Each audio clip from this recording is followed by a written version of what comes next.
খালেদা জিয়া যেই দিন অসুস্থ হয়েছিলেন রাত্রিবেলায়, অর্থাৎ শুক্রবার দিবাগত রাত্র 2:08 সময় আমি পার্শ্ববর্তী হাসপাতালের টেলিফোন করেছিলাম একটি অ্যাম্বুলেন্স দিয়ে আমাদেরকে একটু সাহায্য করার জন্য, ওনাকে ট্রান্সফার করার জন্য। অত্যন্ত পরিতাপের বিষয়,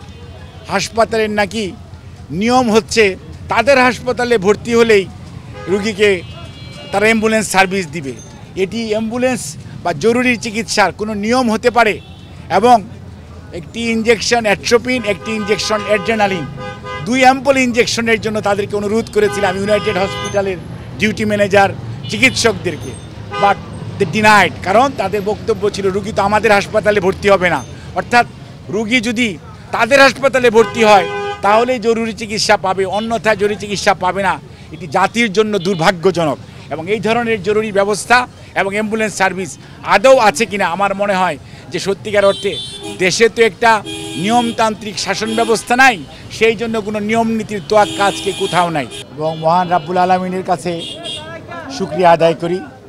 আলহামদুলিল্লাহ আপনাদের সবার দোয়ায়, দেশবাসীর দোয়ায় দেশনেত্রী বেগম খালেদা জিয়া গত শুক্রবার গভীর রাত্রে অত্যন্ত অসুস্থ হয়ে মেডিকেল বোর্ডের চিকিৎসকদের পরামর্শক্রমে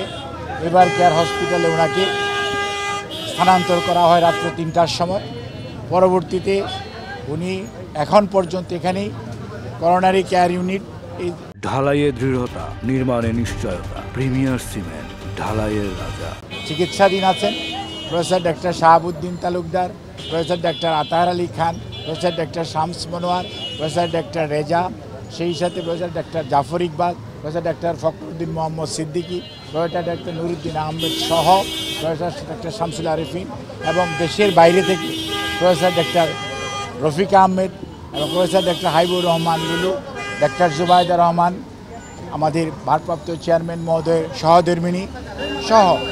আমাদের বেশ কয়েকজন দেশি বিদেশি চিকিৎসকের তত্ত্বাবধানে উনি গত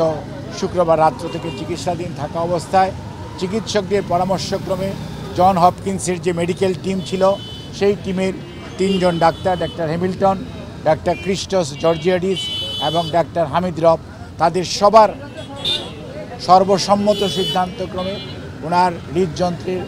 কার্যক্রম এমন একটি পর্যায়ে পৌঁছে গিয়েছিল যে ওনার 3টি ব্লক ছিল, আপনারা জানেন 2টি ব্লক সারানো হয়েছিল। আমি বারবার বলতেছিলাম যে কোনো সময় যে কোনো অঘটন ঘটে যেতে পারে, সেই অঘটনটি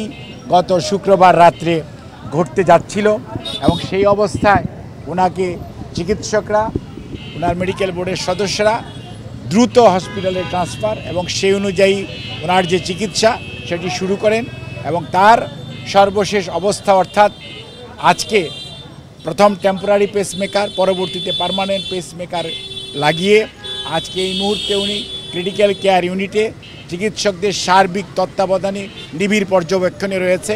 আগামী 24 ঘন্টা না গেলে কোনো অবস্থাতেই তার শারীরিক অবস্থা সম্পর্কে এই মুহূর্তেই কোনো ধরনের কমেন্ট করা খুবই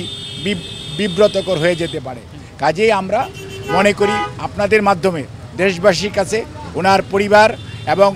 দলের পক্ষ থেকে, আমাদের ভারপ্রাপ্ত চেয়ারম্যান জনাব তারেক রহমান সাহেবের পক্ষ থেকে, পরিবারের সকল সদস্যের পক্ষ থেকে আপনাদের মাধ্যমে দেশবাসীর কাছে ওনার সুস্থতার জন্য দোয়া চেয়ে আমি এই বক্তব্য শেষ করছি। তবে এখানে একটি কথা আপনাদের মাধ্যমে জানাতে চাই